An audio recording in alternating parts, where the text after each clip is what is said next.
If you knew what your true yes was and what your true no was in all areas of your life, would you be able to choose faster and easier? What futures would those choices create? Everyone is capable of connecting to their bodies in a way to have more exuberant and joyful living now and in the future.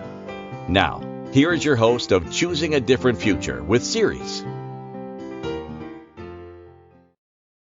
Hi everyone, I'm Siris Raquel Rivas-Verdejo, and you're here with me on Choosing a Different Future with Siris. And I have a special guest. If y'all have been checking out our previous Limitless Azucar series, it's my mom, Zulma I Verdejo-Carrion.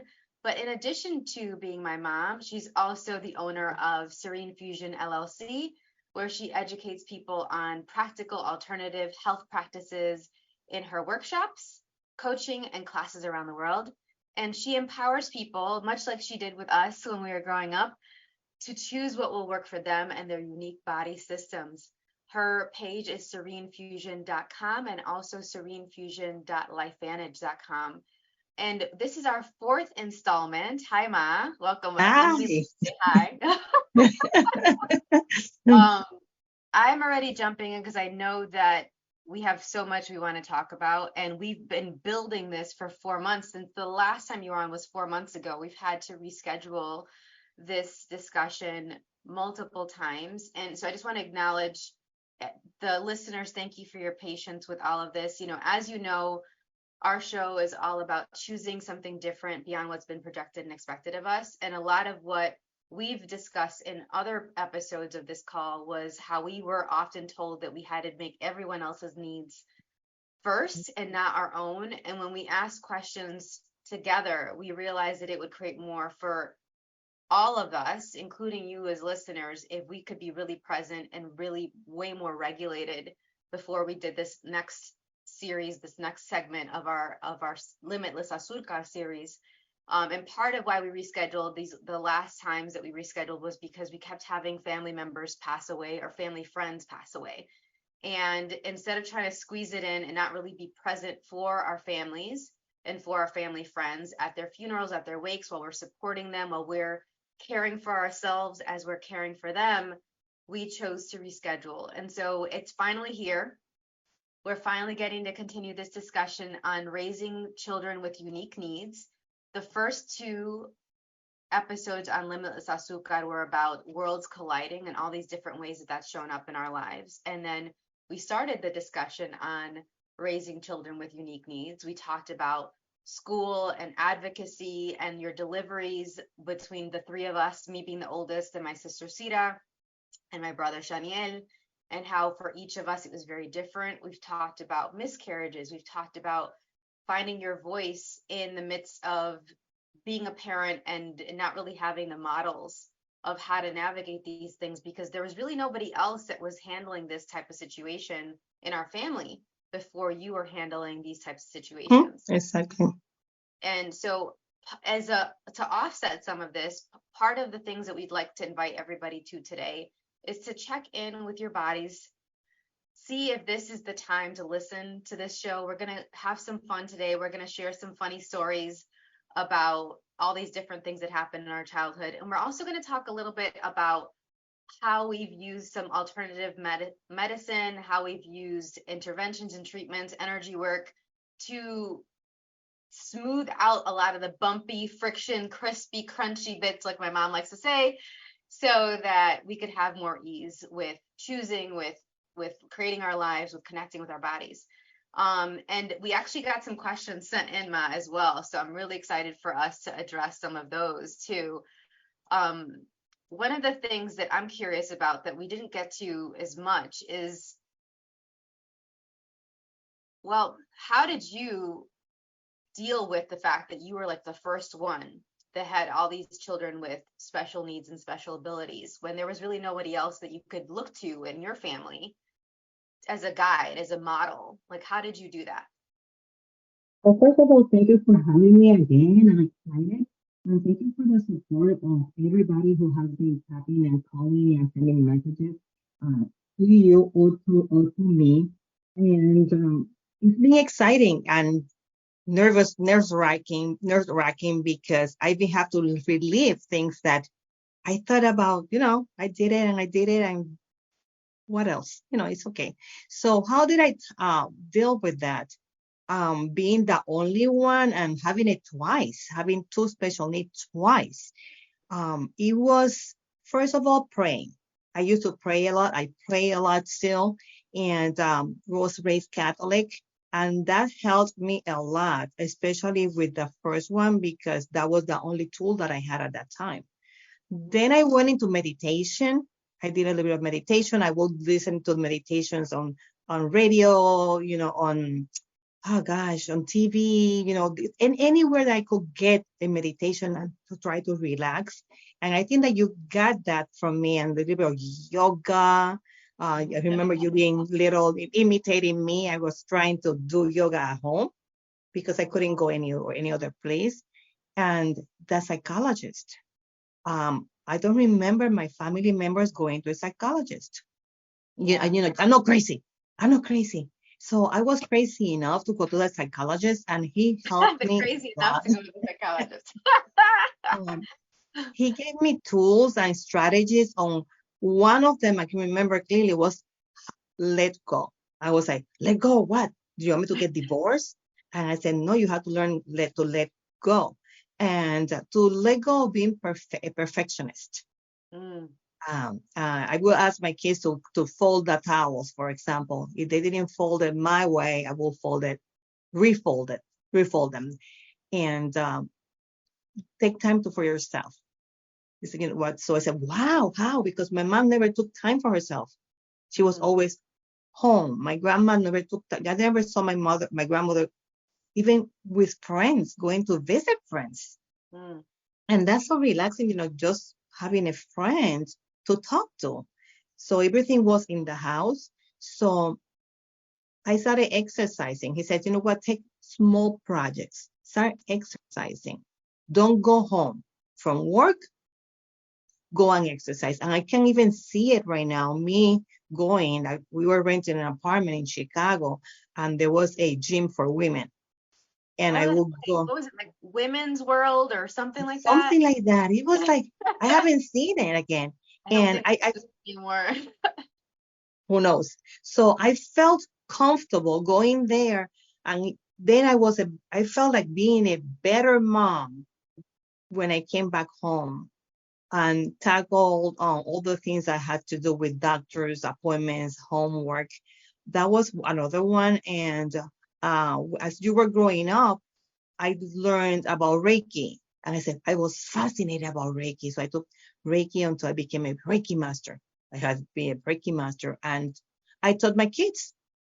I started doing Reiki to everybody. I taught my mom, everybody that, I got in contact with a family that was open to learn. I did that. And then from there, I went to access bars, to shamanism. And every tool, every class that I took, it was like, I know what to do now in these situations with us. Because then from being little to being teenagers to being going out of the house, it being an empty nester. When you left, I thought I was going to die. Because we did so much together that I felt lost. So what do I do now? You helped me with so many different things. So I also opened a meetup group. I learned about meetup.com, and I opened a group, and I have people coming into the house. And that helped me be Zulma, not the mom, not the wife, but me. The me that was when I got married, before I got married, that me that I was able to read, to do things for myself, and nurture these new friends and new classes. And it wasn't only teaching, and it was amazing. I was, as you were leaving, you left to college. I gave more time to Sita and Shani. When Sita Mia left, I left, and I had time for Omar, and we call it Omar or Shani, and it was like I'm present as a mom. I can say, Sita Mia, let's go and have dinner. So all those little things that I learned through the years, brought me to more peace. It's like to be having a peaceful life. And when you left, my aunt used to say, Zulma, you can come home. You don't have to, so you don't feel lonely. And I was like, I'm not lonely. I'm okay. So that prepared me to be by myself and not to say, oh my God, I miss my kids. I don't know what to do. I started doing things since you were little. So I will have this moment in my life in which I could say, I'm not lonely. I can do things and I can read. And by letting go, oh, by the way, by letting go, Omar will be cleaning the toilet. Oh my God, he was amazing. That was letting go. By letting go, of folding the towels anywhere, any way that you could. It was like, oh, so what do I do now? But you cook. All the kids cook at home. Everybody cooks. I'm not the only one cooking. So what do I do now? Oh, wait, I can read. I can crochet. I can do other things. So But it sounds like you had multiple things that you did to care for yourself. It's not any one thing, and it evolved over the course of our lives, our development, as you were empowering us by having us do chores and have our own extracurricular activities, and not you always being the one to pick up and drop off and things like that. You had the space for yourself. I'm curious with the meetup group, when you were doing that, like what was the purpose of that one? Like what were you thinking when you created that meetup group? Because I totally forgot that you had created a meetup group. So I did a meetup group for energy work, and the purpose was that as I was learning, I was energy work, shamanism. I met this person who spoke Spanish, this amazing man. And I said, do you speak Spanish? He said, yes, because there was nobody who spoke Spanish. I said, I have to spread this to people who speak Spanish because everybody was in English. I met some monks that came, and I was the only one, Rodrigo and we were the only ones who spoke Spanish. I was like, we had to tell people about these amazing things. Excuse me. And with Access was the same thing. I took Access. I was the only person who spoke Spanish. And I'm like, this is amazing. How can people know about it? So I started with a meetup, and the teachers from school, bilingual teachers were coming. I had people from India that, they spoke a different language. And I have everybody, even the people who spoke only English. But that's why I started it. I wanted to Hispanics to know. And then I know that therapy has played a big role in our family, and I'm glad you brought that up because I think that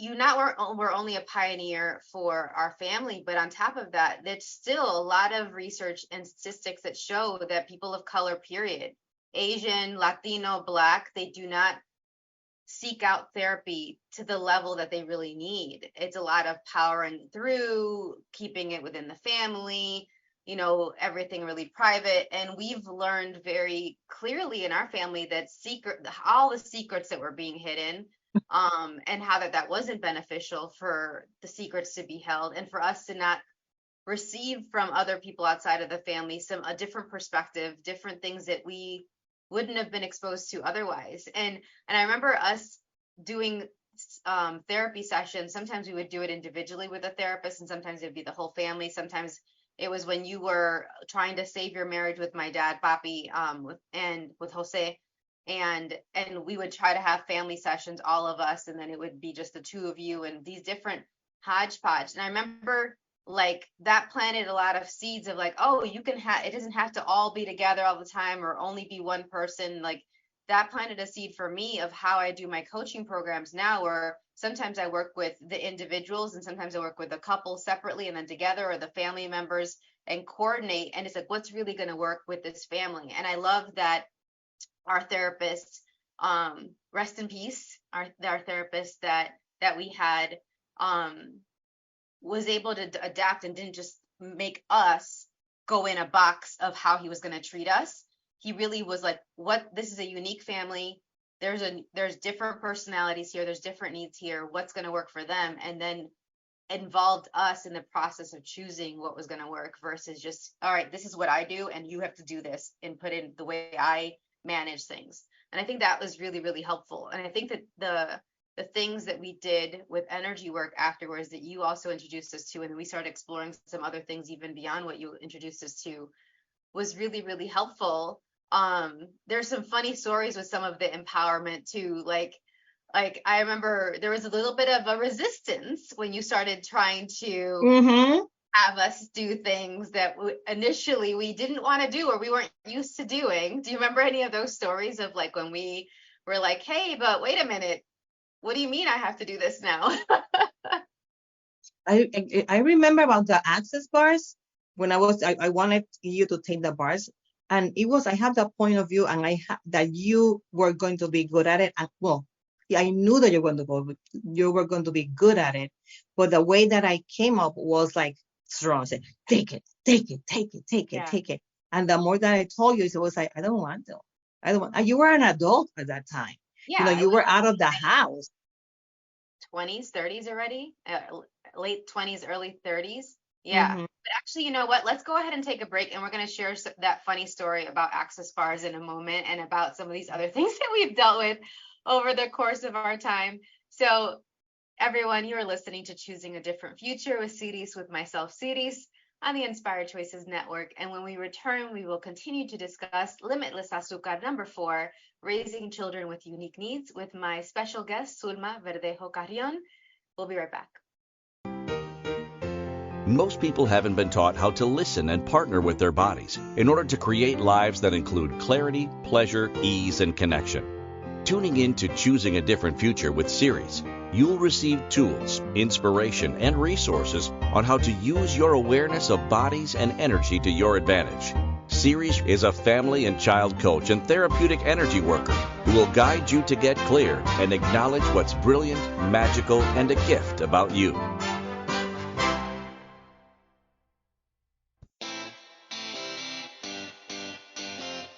Are you a subject matter expert? Are you here to share your expertise with an audience waiting to hear from you in only the way you can deliver? Are you ready to have your voice amplified across the airwaves? Inspired Choices Network has a global radio platform streaming to millions of people across the world. Professionally produced and supported by an accomplished team every step of the way, you can broadcast from anywhere in the world, knowing your voice matters, and we ensure it is delivered with ease and efficiency. Eager to hear your message, the world awaits. Contact us today to become an Inspired Choices Network radio host. Email becomeahost@inspiredchoicesnetwork.com.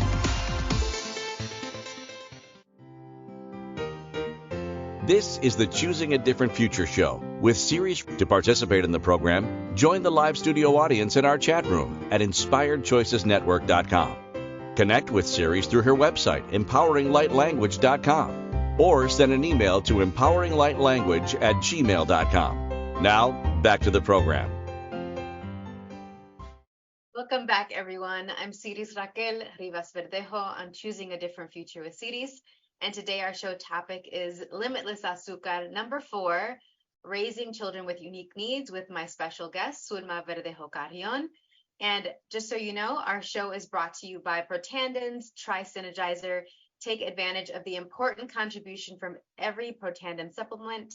You get comprehensive benefits, including support for healthy aging, optimal cellular energy, improved mental focus, and healthy longevity. It's a level of benefits that you can only get from teamwork.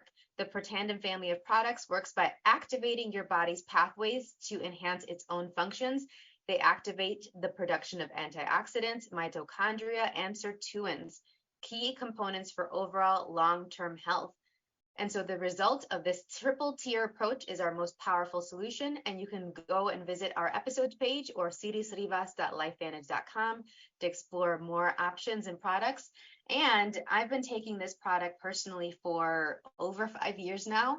And this is another example of what we were talking about before the break. My mom introduced me to this product. She is a distributor of this and a consultant. And one of the things that really helped us in many things is this is yet adding another thing here, because a lot of the other options available to me were not working. We tried them. And so we had to keep trying other different things to make sure that we were adapting to what each of our bodies needed. And this has been a game changer for all of our family, which we're really, really grateful for.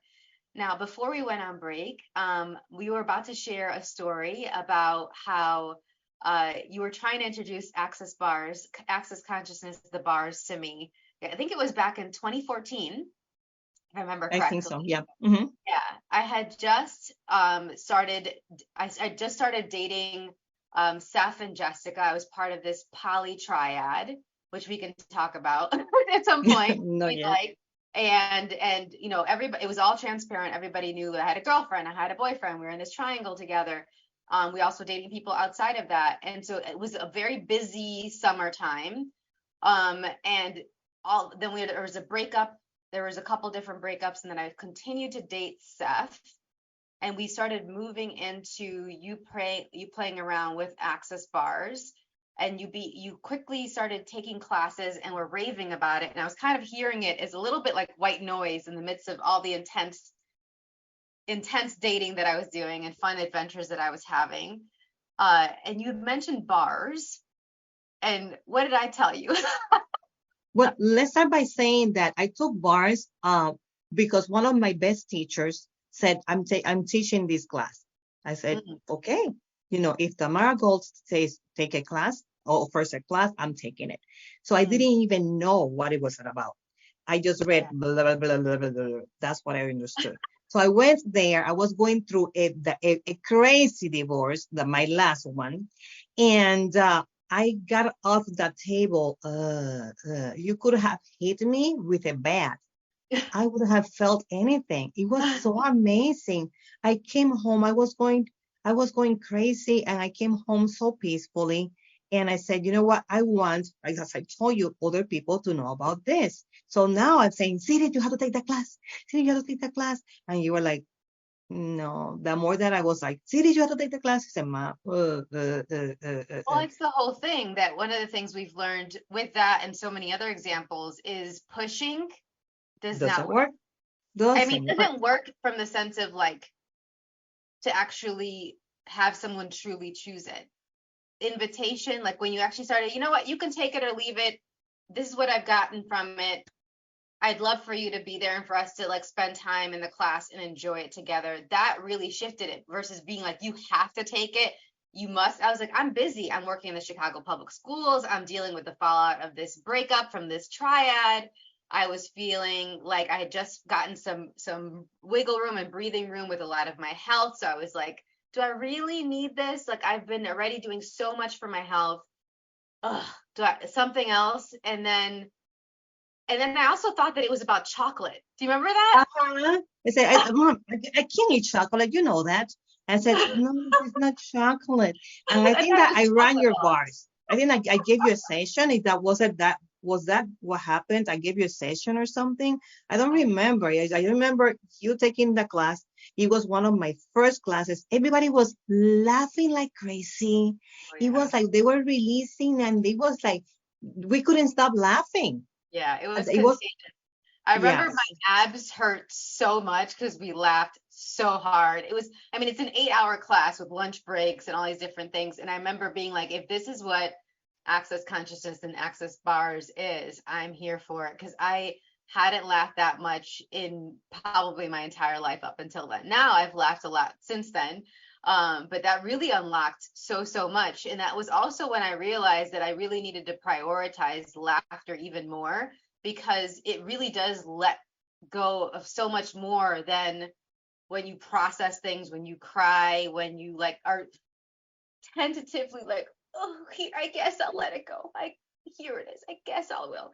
And it's like, no, just I mean, literally, we were like, our arms and legs were just like shaking. We were laughing so much, like the Muppets on Sesame Street. And you know what? And it gives you tools for when things go crazy. When Omar was hit by a car, and they found this tumor the size of a grapefruit sitting on his heart. At that moment, instead of going, before I would start screaming and crying, hysterical, and I took a deep breath and I said, okay, what is right about this? What is right about this? This is one of the tools. And I cried, and then I said, okay, now, what can I do now?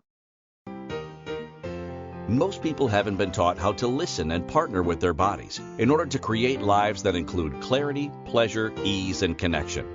Tuning in to Choosing a Different Future with Siris, you'll receive tools, inspiration, and resources on how to use your awareness of bodies and energy to your advantage. Siris is a family and child coach and therapeutic energy worker who will guide you to get clear and acknowledge what's brilliant, magical, and a gift about you.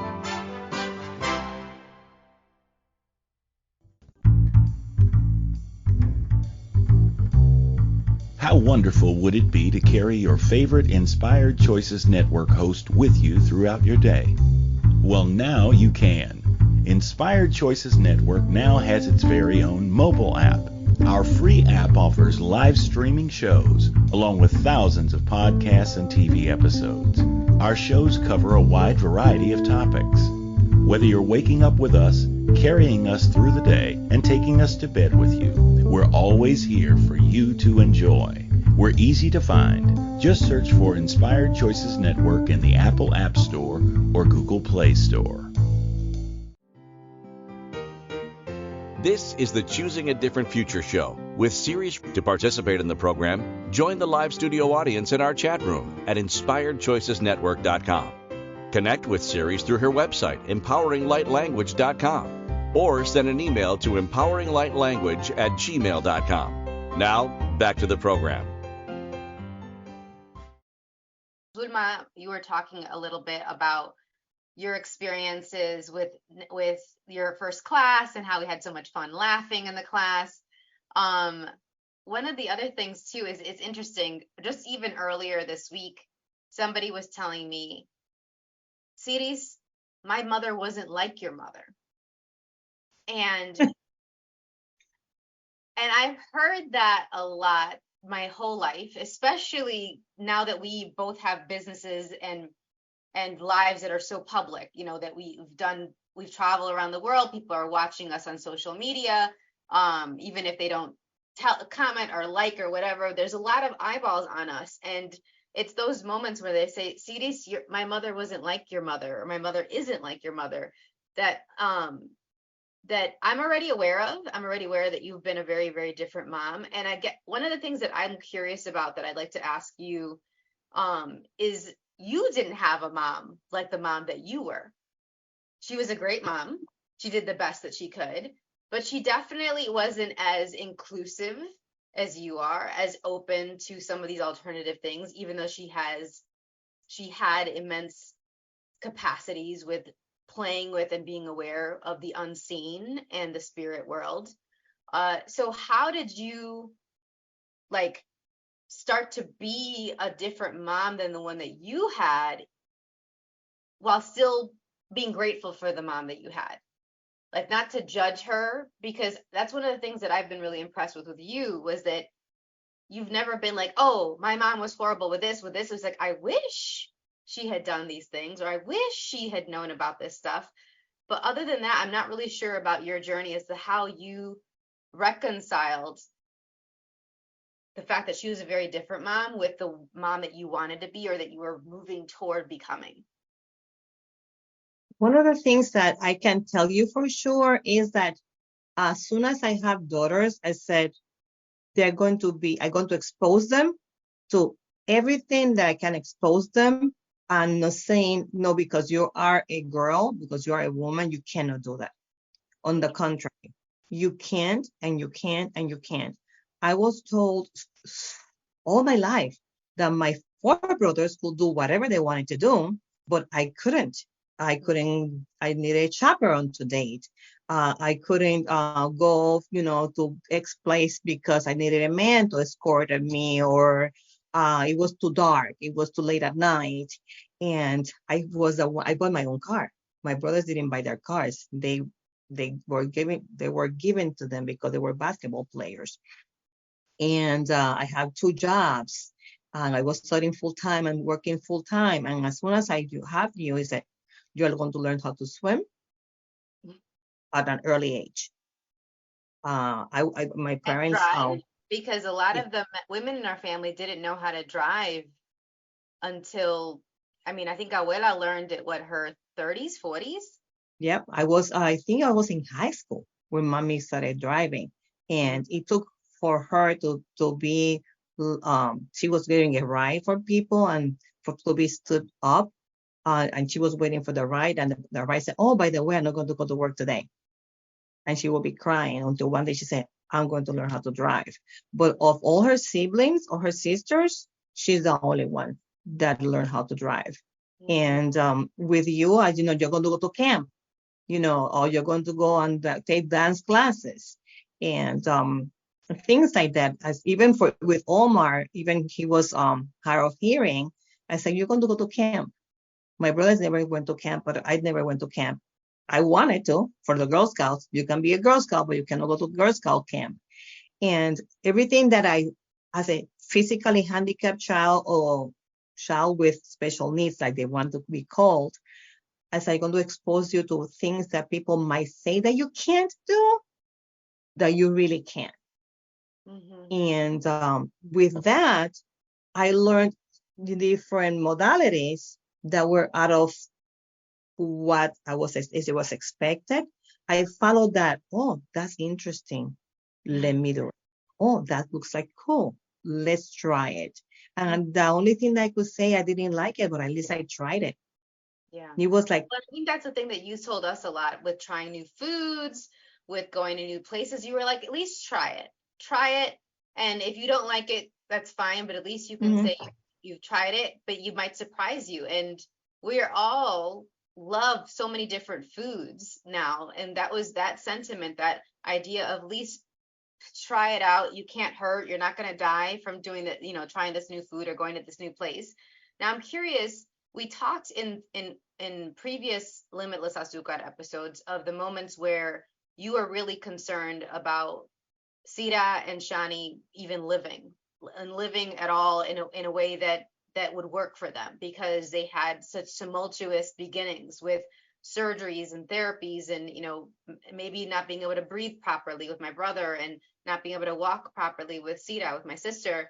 So was there any moment where you feared for my life, where you were worried about me being able to live? I don't think I've ever asked you that.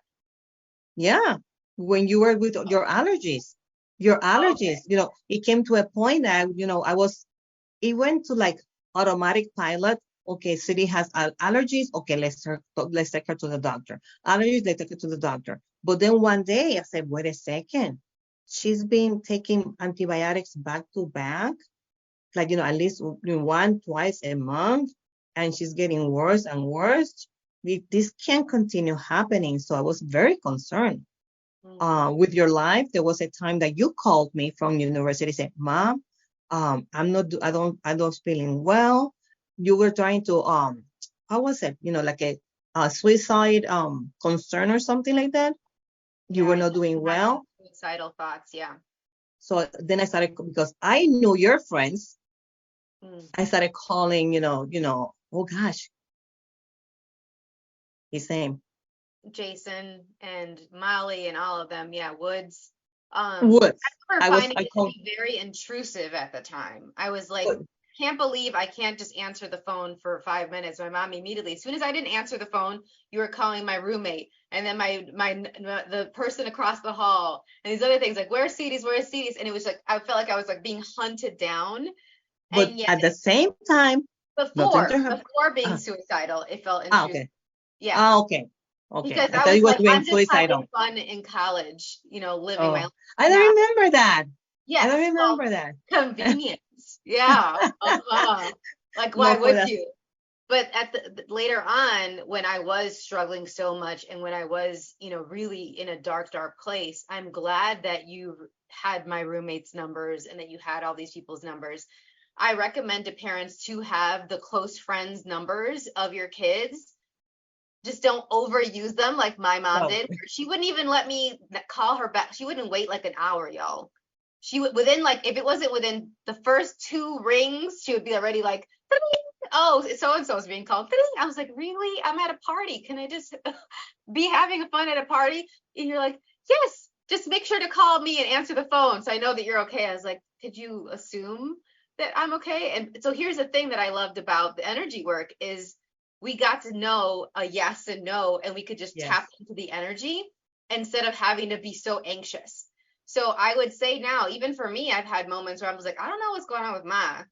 Like, and I would be like, wait, actually, what do I know? And I would say, is she okay? And I would see if it was a yes or a no with my body. And a yes meaning yes, she's okay. A no meaning no, she's not okay. Versus yes being like positive or negative. Like, and if it, or I could ask, is Ma dead? And if it was a yes, it's not that, yeah, Ma's dead. It would just be like, yes, she's dead. Yeah. It wasn't Mhm. like it's like I'm happy about her or it's a positive thing. And if I asked, is Ma dead? And I got a no, it wasn't that I was sad about it. It's just like, no, it's just very practical. And this use of yes and no for safety and security really helped because there were so many people. We were all over the place. Shani was in New York. I was in another part of Illinois. You were somewhere else. Sita was doing her thing. And we could tap into the energy of each other and each other's bodies and be like, okay, we're good. Like we had that when we were living together in Savannah. I remember there'd be moments where you'd wake up and you're like, something's off, something's wrong. And you would check in energetically with everybody's bodies. And we'd be like, okay, this person's okay, this person's okay, this person's okay. So then who is it? What's going on? And then usually within the hour, certainly by the end of that day, we would find out what it was. Mhm. But it was Even acknowledging that we got that information and that it was that, and we could trust it because there were so many moments over and over and over again that we could trust it that allowed us to have more calm with so many situations. even something as simple as, Siris, I think that Omar got a tattoo. Remember that day? I said, I think that Omar got a tattoo. And you were like, yes, it's light. He did. Where? And I'm like, on his back. And he has You a picked up on tattoo. it. Oh my gosh. Is his whole like a big, he's from one shoulder to the next. It says survivor on it. That was the first one. Now he's had a bunch of other tattoos since. And I remember you were calm about the information. You were not calm about his choice. But that's Shani too. Do you remember how you found out about his tongue piercing? I remember. I was at a training. I think it was. I wasn't home. And then I asked Robert to pick him up. And when I came home, Robert said, go upstairs and look at what your son did. So back, going back, Sita Mia was in the car when they picked him up at the airport. And he showed her the tongue piercing. And she said, wait till mommy finds out. That's what I saw.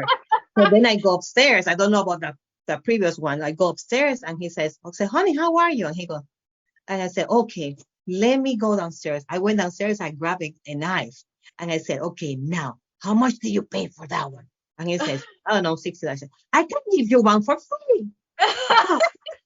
Come, let me do one, a piercing for free. I said, no, mom. I said, hey, you're going to be an engineer, I think studying engineering. What's going to happen when you go into the office and you start talking and then that thinking, and maybe now it's okay. We're talking about what, 20 years ago? Yeah, 20 years. And I'm like, what? I didn't send you to college for that. But then he got a tattoo. Yeah, so many things. Tattoos, motorcycles, tongue piercings. And so this actually gets beautifully into one of the questions that were sent in. It says, very simply, how did you handle your children rebelling? And I think there's an important distinction I'd like to make. Like, there's a difference between rebelling and self-expression or like self-discovery. And a lot of times in our childhood, I feel like because of how you were raised and how you were constantly aware, like when you grew up, that anything you did wasn't just a reflection of you, but of your parents and of your whole family. And you were raised by the whole community. And so you had multiple parents. Everyone had their eyes on you. Everyone was raising you. There was a lot of pressure to conform and to be appropriate. That was the word that you used to use a lot. That's not appropriate. And I remember it drove me crazy when you would say, I would laugh in the food court at the mall, and you would be like, Siris, you're laughing too loud. That's not appropriate. And I was like, I'm happy. Who the hell cares? Who cares about these people? But that was your childhood. That was you were always having to think about that. Fast forward, your children were doing different things than you ever considered doing. And how do you feel about how you handled their rebelling or their self-expression, or like, how did you frame it then, and how are you looking at it now? I don't remember rebelling. I remember episodes in which they did, each one of you did different things. With Sira, for example, Sira Mia, I would say rebelling. Sira Mia she was her own person. She was like this sweet girl, but stubborn girl for homework. For example, I will do the homework with her. This is how you do it. But that teacher says, I'm a teacher too. And she will do it her own way, get low grades, and then be like, okay, like nothing. So I learned to let go, to let her fail. When Siramia graduated from high school, she was like a 1.0, or GPA, anything. Oh yeah, GPA. And they helped her graduate from high school. And the day of her graduation, I cried, but I didn't cry because I was happy. I was like, what I'm going to do with this girl, where she's going to study, what she's going to do. So I let her fail. But here's the thing, you did and you didn't. I'm gonna point out something that you may not remember. And I think we mentioned, gosh, whatever that last episode was, 4 months ago almost, where you let her feel the consequences of her actions. Like, let her play out. Okay, you chose this. This is how it plays out. Exactly. But you also were there waiting to be like, okay, now you got it. Now what would you like to do? And so you are still held her accountable to the high expectations of when you said, okay, we're going to still expect you to leave the home. You either go to house or you live on your apartment, no matter what, when you turn 18. And so that's not really letting her fail. It's being like, I believe in you. You got it. And even though you didn't graduate high school with the highest of grades, you're still an adult. You're still grown. You still get to decide moving forward what you're going to do with the rest of your life out of this house. So you helped her see some other possibilities that nobody else was still thinking that she could do. And I want to commend you for that, because working with the families that I work with, there's a lot of people that would have let her not having great grades stop you from being true to yourself as a parent. So let's come back to that a little bit. Let's take a break. Okay. The producer is saying it's time for a break, so let's take a break, y'all. Thank you for your patience with some of the tech today. I think we're moving a lot of energy, so I'm just going to acknowledge that this is bringing up a lot in us and with you. So thank you for being spacious with us. Let's breathe. Let's expand more as we're listening to some of this, because I think that part of what's powerful anytime me and you talk is we clear and move so much together within us. And I also know that we're picking up on stuff that it's moving around in other people's worlds as well. So let's take a break. You're listening to Choosing a Different Future with Siris, with myself, Siris, on the Inspired Choices Network. And come back, we will continue to discuss Limitless Azucar number 4, Raising Children with Unique Needs, with Zulma Verdejo-Carrion. We'll be right back.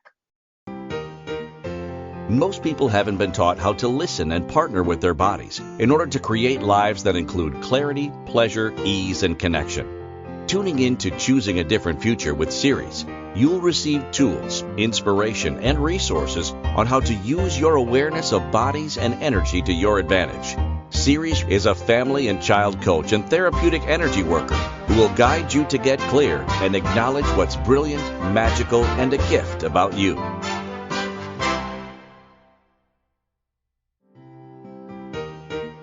This is the Choosing a Different Future show with Siris. To participate in the program, join the live studio audience in our chat room at inspiredchoicesnetwork.com. Connect with Siris through her website, empoweringlightlanguage.com, or send an email to empoweringlightlanguage@gmail.com. Now, back to the program. Welcome back, everyone. Holy guacamole. I can't believe we're almost at the end of our show already. This is just blink of an eye when anytime we talk, right, Ma? Yep. So welcome back.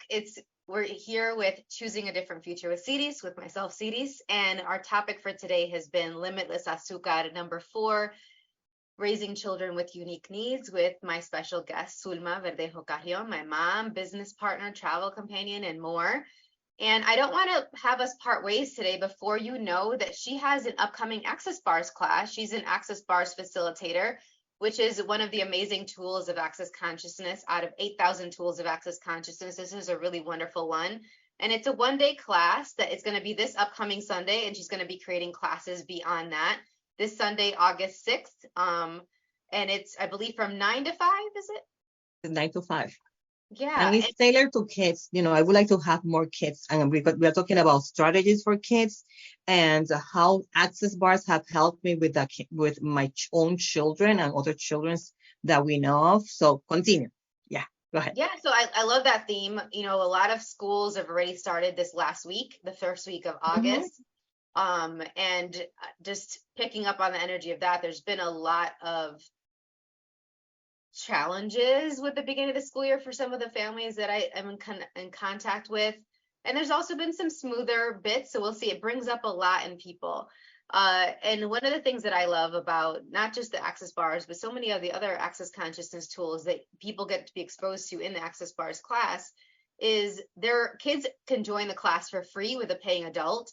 When I used to be an Access Bars facilitator, I had classes with kids in them, and they help move the energy so much. Even if they're just crawling on the ground, playing with their toys during the class, it's amazing. But there's kids that actually learn, like 5-year-olds that learn how to use this technique on themselves, on their parents, on their siblings. And I remember my brother, Shaniel, he would use this and have either run it on himself or have his girlfriend, when she took the class, run the Access Bars on him before a test. And that would help him have more ease with recalling the answers and the information, really knowing what he knew so that he could demonstrate it on these exams. And before having this tool, I remember he was really struggling with college, and he always had to drop a class. He would have 4 classes, and then by the end of that trimester, he would be down to 3 and over and over and over again. And then after getting this tool and using it, because you can have a tool and then not use it, he was having a lot more ease with school, which is really, really good. So I'm really glad that you exposed us to this and so many other things that has really benefited our lives. Now, before the break, we were talking a little bit too about rebelling versus self-expression. And so there was a little bit more that you wanted to say about that. What was that? Oh gosh, I forgot about it. But one of the things I can tell you is that I know that my kids coin, how you call it, the currency. So I knew I will work. We were talking about Sita. So with Mia, I let go of that trying to control, to fight with her with grades. She had projects that she has to do, and I would find out at the last minute. So she graduated from high school, and all my kids knew that there were 2 choices: either you go to college or you go and then get a job. It can be a Burger King. You get a job, you pay rent at the house, or you have to go and get your own apartment. So when she graduated, I said, hey, this or that, and she went to college. There are colleges for kids with low scores. So I was like, okay. So she did, and she came back home, and then from home, then she found an apartment. So so things are falling into place by doing that. That will be kind of Sira Mia being rebellious, and it was like it was she rebellious or what? That was who she was. So then after she came from college, she was different. Yeah. She She was was, so more grateful for each of us as a family. She didn't argue with us as much. And it's not that arguing is a problem if you had a point, but she would just argue for argue's sake. She would lie for lying's sake. There was so much resistance and anger in her world. And I think one of the things that I've loved about our family is that we talk about all of the uncomfortable things, even if it is uncomfortable. And I had a conversation with her about how I really felt like she was always taking out her frustration and anger about the divorces and about what we experienced from our dad on us as siblings sometimes. And she acknowledged that sometimes she did. And I acknowledged that sometimes I did. And we've revisited that conversation over the years quite a bit, but that started right after college, right after she came back from college, softer and more open to having those conversations and acknowledging her part in it and trying to actually create a different relationship with each of us moving forward. And if you hadn't pushed her to go to college anyway and be like, you know what, you graduated, you're out, do you, we believe in you, come back in whatever way you want to come back, but you can do this. I don't think she would have ever really saw her part in her life so much and been able to have those conversations with us. And it completely changed our relationship. I don't know if we would be as close as we are now and be able to hang out so easily if you hadn't had her go to college no matter what, or leave the house no matter what. And so that was I'm sorry. And that was a psychologist. The psychologist, say, I know, that this can be happening. And maybe if I had a doubt that Siramia was able to do it, by going to the psychologist, he gave me the strategies and knowing that, and that can be possible, because when you have a child with special needs, you say, no, but they can't, because they can't walk, or because of this, or because of that. All the things that they can't do, instead of what if you considered what they can do and actually found a way to get them to do it, be it the resources, the agencies, the therapies, the supports, the people. It's also about who were their friends that they were surrounding themselves with too. Those models, that peer pressure, peer modeling, I think played a role a lot in all of our lives. And you would point out who we were hanging out with, but you wouldn't ever say, oh, you shouldn't hang out with this person, or you can't hang out with that person, because you were smart enough to know if you did that, we would want to hang out with them more. But it did plant seeds, so then when someone would show their true colors in a different way that we were actually able to acknowledge, we were like, oh, that's what Ma was talking about. Oh, that's what she was pointing out. Another thing is that I used to go to school. I would leave my school because I was a school teacher, and that time the schedule were different. So I would leave school and go to your high school, to Shani's high school, without letting you know. And then I would wait in the car, and then I see who he's living with, red hair, tattoos, that he was pushing somebody. Then you would ask questions, because one of the things I liked, as much as you were resistant to tattoos and piercings and all that stuff in your kids, you didn't if somebody had that, you didn't say, okay, that's all that they are. You actually found out who they were as a person, which I really appreciated. Now, unfortunately, we're running out of time, and I want to throw out to the listeners, we've had 4 episodes of Limitless Azucar. Let us know if you'd like more or not. One of the things that I'm kind of wondering about that we haven't really gotten into is sex and dating and relationships, and all the conversations we've had about that, and how we could add some more of that limitless azucar, that sweetness to people's lives potentially with that. So if that's something that you're interested in or something else, let us know. Next week's episode is going to be a 3rd segment of listening to children's bodies and energies. And if you'd like to connect with us directly, go ahead and email me at empoweringlightlanguage@gmail.com. We have upcoming events, upcoming awakening classes on August 19th and November 4th in Chicago and in Ohio. But I really want to thank you, Ma, for being the mom that is so awesome and for being here. You're welcome. Thank you for having me. Thank you for listening to the Choosing a Different Future show. Siris returns Fridays at 10 a.m. Eastern, 9 a.m. Central, 8 a.m. Mountain, and 7 a.m. Pacific on InspiredChoicesNetwork.com. Until then, keep keep choosing what will work for you and your body, your own unique way honoring what will work for you.